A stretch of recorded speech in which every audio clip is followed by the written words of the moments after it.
बच्चों, welcome to Huma academy. जैसे कि हमने लास्ट 2 लेक्चर मैंने लिया प्रोबेबिलिटी के ऊपर। प्रोबेबिलिटी क्या होता है, क्या नहीं होता है, 5.2 से कौन से क्वेश्चन आएंगे, 5.1 से कौन से क्वेश्चन आएंगे, क्या इस प्रैक्टिस सेट से बोर्ड एग्जाम में क्वेश्चन आएंगे तो उसे किस तरह सॉल्व करना है, इन तमाम सवालों के जवाब और इन तमाम क्वेश्चन के आंसर आपको इस वीडियो में मिल जाएगा। उसके लिए आपको खाली एक ही काम करना है, वीडियो को लाइक करना है। वीडियो को लाइक तो बच्चों, आपको 5.123 में अगर कुछ डाउट होगा तो उसके लिए आप मुझे कमेंट कर सकते हैं, या इस प्रैक्टिस सेट को भी मैं पढ़ाया नहीं है, लेकिन मुझे लगता नहीं कि मेरे पढ़ाए हुए में आपको डाउट रहता है, क्योंकि मैं हर पॉइंट को एक्सप्लेन करने की पूरी कोशिश करती हूँ। फिर भी अगर किसी को डाउट है तो वो मुझसे पूछ सकता है। प्रोबेबिलिटी से रिलेटेड कुछ डाउट है या अदर सब्जेक्ट से रिलेटेड, अदर टॉपिक से रिलेटेड, तो you can frankly ask me on the comment box. मैं ज़रूर रिप्लाई देने की कोशिश करूँगी। तो बच्चों, आपका ज़्यादा समय ना लेते हुए मैं आगे बढ़ती हूँ। तो प्रोबेबिलिटी जो जैसे मैंने पहले बता दिया, पॉसिबिलिटी चांसेस ऑफ अकरेंस क्या हो सकता है अगर 2 सिक्कों को एक साथ उछाला जाए। पिछले 3 लेक्चर से हम यही देख रहे हैं, ठीक है। तो अभी जो है हम ज़्यादा ना एक्सप्लेन करते हुए सीधा क्वेश्चन की तरफ आते हैं। हमारा क्वेश्चन है कि 2 सिक्के को एक साथ फेंका जाए तो क्या होगा।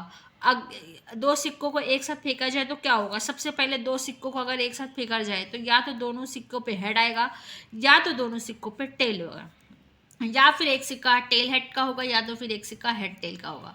तो दोनों सिक्कों का नंबर ऑफ एस कितना हो जाएगा, 4। अंडरस्टूड। अब क्वेश्चन है, अब क्वेश्चन स्टार्ट होता है कि गेटिंग एटलीस्ट 1 हेड। हमें ऐसा इवेंट बनाना है जिसका हेड ए हो, क्या बोलते हैं उसमें एटलीस्ट जो है एक हेड आना चाहिए। तो ऐसे कौन कौन से है, इसमें भी एक हेड है, इसमें भी एक हेड है, इसमें भी एक हेड है। तो हम सपोज करेंगे let A be the event where at least 1 head. बच्चों, हैंड राइटिंग मेरी थोड़ी जो है बिगड़ जाती है, क्योंकि वीडियो जो है मुझे ज़्यादा लंबी नहीं करनी होती है ताकि आप बोर ना हो जाओ लेक्चर से, इसलिए थोड़ा आप संभाल के चलिए। तो ए इवेंट मेरा क्या रहेगा, 2 हेड, एक हेड चाहिए। एटलीस्ट मीन्स कम से कम एक हेड चाहिए।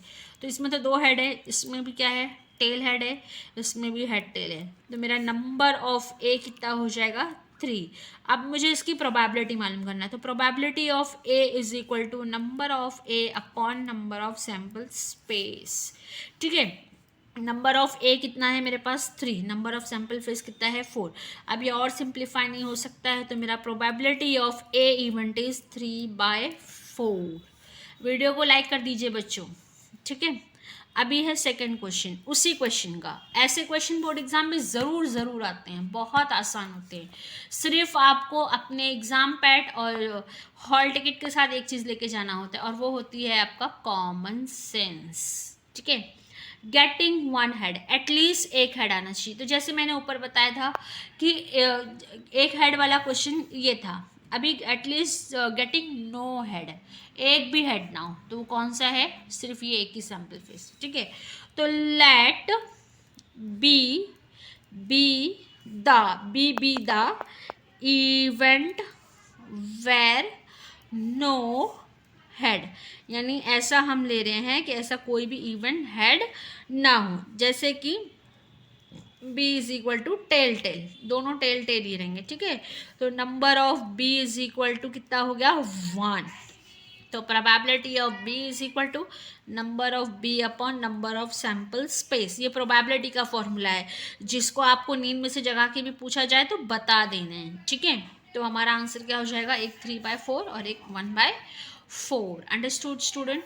अब जो है नेक्स्ट क्वेश्चन स्टार्ट करते हैं। नेक्स्ट क्वेश्चन स्टार्ट करने से पहले मैं बता दूं कि जो क्वेश्चन मैं अभी स्टार्ट करने वाली हूँ वो आपके लिए बहुत ज़्यादा इंपॉर्टेंट होने वाला है, क्योंकि ऐसे टाइप के क्वेश्चन बोर्ड एग्जाम में बहुत ज़्यादा पूछे जाते हैं। तो मुझे ऐसा लगता है प्रोबेबिलिटी चैप्टर में कुछ डाउट होगा नहीं आप लोगों को, फिर भी आप प्रैक्टिस कीजिए, बार बार मेरी वीडियो को देखिए, और ज़्यादा से ज़्यादा जो है वो अपने व्हाट्सएप, स्कूल के व्हाट्सएप ग्रुप में शेयर कीजिए, ताकि और भी बच्चों को इससे हेल्प हो सके। ऐसे बच्चे जो पढ़ना चाहते हैं उनको शेयर कीजिए, आपके फ्रेंड्स में शेयर कीजिए, ताकि जो है इस वीडियो का सब लोग मुकम्मल फ़ायदा उठा सके। क्योंकि मेरा जो है सिर्फ एक ही एम है कि ऐसे बच्चे जो कोचिंग सेंटर में फ़ीस नहीं पे कर सकते हैं, बहुत से ऐसे बच्चे जो पढ़ने के शौकीन होते हैं, उनको मैं फ्री कोचिंग कराना चाहती हूँ। इसलिए मैंने जो है ये चैनल बनाया, वही मेरा मोटो है। इसलिए मैं चाहती हूँ कि मेरे चैनल पे ज़्यादा से ज़्यादा बच्चे आए और उसको देख के उससे फ़ायदा उठाए, ठीक है। तो अभी second question, if two dice are rolled simultaneously, दो सिक्का अगर हम दो ये गुलगुलिया साथ में फेंके तो क्या होगा, पहले हम देख लेते हैं क्या होगा। या तो दोनों पे एक एक आएगा, या तो एक दो आएंगे, या तो एक पे एक दूसरे पे तीन आएगा, या तो एक पे चार एक पे एक आएगा, या तो एक पे एक पे पाँच आएगा, या तो एक पे एक से छः आएगा। ये हो गई एक पॉसिबिलिटी। और क्या हो सकता है, या तो दो एक आ सकते हैं, या तो दो दो आ सकते हैं, दोनों पे दो दो आ सकता है, या तो एक पे दो एक पे तीन आ सकता है, या तो एक पे दो एक पे चार आ सकता है, या तो एक पे दो एक पे पाँच, या तो एक पे दो एक पे छः, है ना। उसी तरह तीन एक आ सकते हैं, तीन दो आ सकते हैं, तीन तीन आ सकते हैं, तीन चार आ सकते हैं, तीन पाँच और तीन छः। समझ में आ रहा है। उसके बाद या तो एक पे एक चार, फिर या तो चार से साथ दो आ सकता है, या तो चार तीन, या तो चार चार, या तो फोर पाँच, फोर फाइव, या तो फोर सिक्स। ठीक है।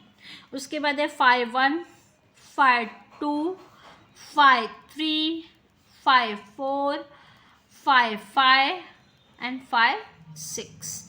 या फिर एक पे छः आएगा तो एक पे एक, छः आता है तो लोग बहुत ज़्यादा खुश हो जाते हैं ना।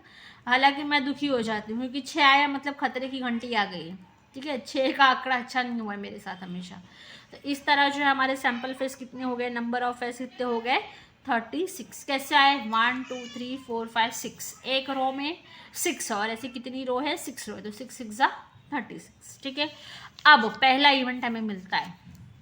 पहला इवेंट क्या है कि sum of digit on the upper face is at least 10, यानी ऐसे डिजिट्स लेना है जिनका टोटल कितना आना चाहिए, 10। तो हम सपोज करते हैं लेट ए बी द, ये जो मैं स्टेटमेंट लिख के दे रही हूँ ना बच्चा, ये स्टेटमेंट लिखने पे मार्क्स है बोर्ड एग्जाम में, इसलिए मैं लिख के दे रही हूँ आपको। ये स्टेटमेंट लिखना है, समझ में आया। तो स्टेटमेंट कुछ इतना हार्ड नहीं है, खाली हम जो है हमारे क्वेश्चन को इवेंट देते हैं क्योंकि हमें इवेंट मालूम करना होता है। ठीक है।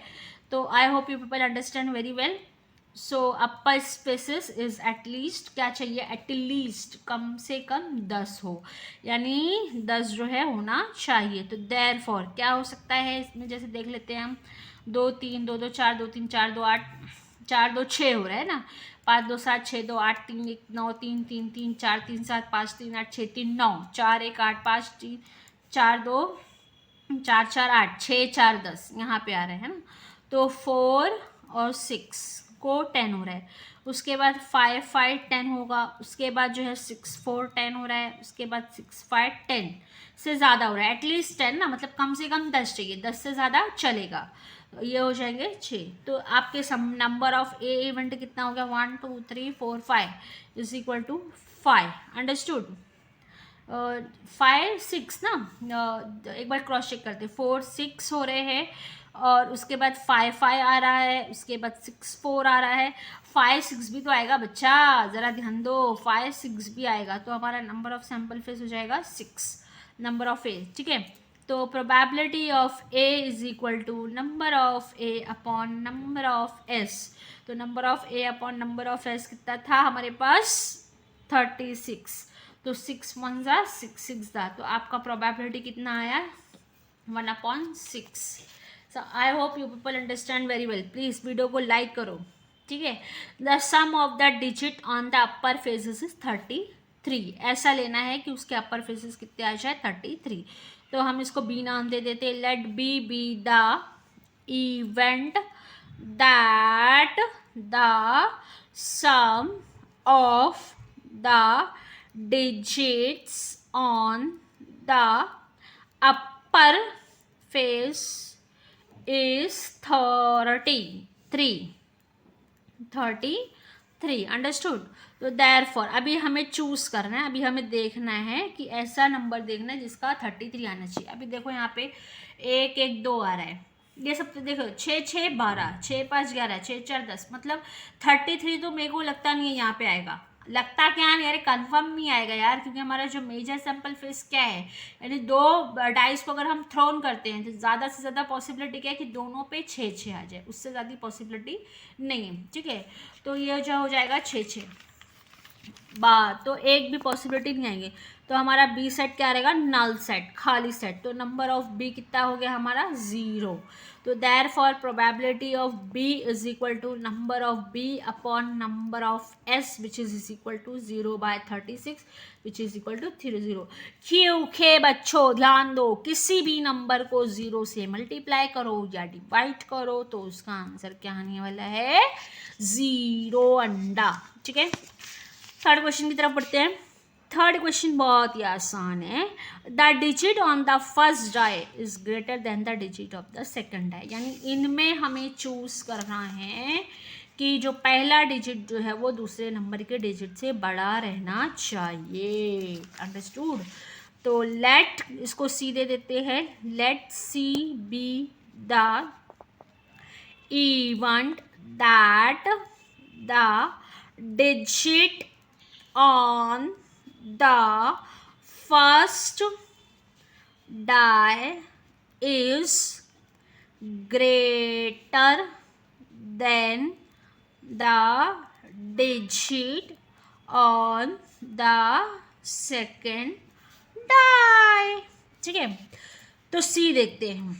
जैसे 2 1 बड़ा है ना, 3 1 बड़ा है, 4 1 बड़ा है, 4 2 बड़ा है, 4 3 बड़ा है, 5 1 बड़ा है, 5 2 बड़ा है, 5 3 बड़ा है, 5 4 से बड़ा है, फिर 6 1 से बड़ा है, फिर 6 2 से बड़ा है, फिर 6 3 से बड़ा है, फिर 6 4 से बड़ा है और फिर 6 5 से बड़ा है।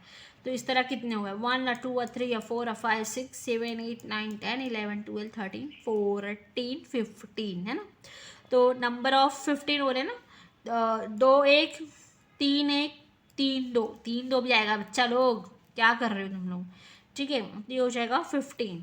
तो नंबर ऑफ सी अपना क्या हो गया, 15। अब हमें इसकी प्रोबेबिलिटी निकालनी है। ठीक है, तो प्लीज़ वीडियो को लाइक करो। हाँ देखो, वीडियो को लाइक करोगे तो जो है ना मोटिवेशन, मैं बहुत ज़्यादा मोटिवेट हो जाती हूँ, और लाइक नहीं आता है तो बहुत ज़्यादा दुख हो जाती हूँ यार। तो क्यों चाह रहे हो आपकी टीचर आपको पढ़ाते पढ़ाते दुख हो जाए, इससे अच्छा लाइक करो और सब्सक्राइब करो चैनल को। ठीक है, तो 15/36 which is equal to 5/12। Understood. तो हमारा आंसर क्या आ जाता है, पहले इवेंट का 1/6, दूसरे इवेंट का क्या आता है 0, तीसरा इवेंट जो हमारा होता है उसका आता है 5/12। तो इस तरह जो है, तो बच्चों इस तरह जो है आपके 5.4 का फर्स्ट सेकंड क्वेश्चन सॉल्व किया। दोनों भी question board point of view से बहुत इंपॉर्टेंट है। तो जमकर पढ़ाई कीजिए, जमकर लाइक कीजिए, जम के ग्रुप में शेयर कीजिए और अपने आपके फ्रेंड्स के ग्रुप में शेयर कीजिए। ज़्यादा से ज़्यादा लोगों को जो है ये कीजिए, कमेंट कीजिए, और जैसा हो सकते हैं अच्छे से अच्छे मार्क्स लाइए और मुझे कमेंट कीजिए कि मिस मुझे इतना मिला है, मेरे प्रोग्रेस रिपोर्ट कार्ड में इतना आया है, इतना आया, तो मुझे बहुत खुशी होती। ठीक है, उसके अलावा भी अगर किसी को डाउट है तो वो कमेंट कर सकता है मुझे। तो कहने का तात्पर्य ये था कि आज हम यहाँ पे समाप्त करते हैं। 3rd 4th 5th क्वेश्चन के लिए एक नया लेक्चर लेंगे, एक नई वीडियो के साथ फिर आएंगे। जब तक के लिए thank you for your watching, bye bye.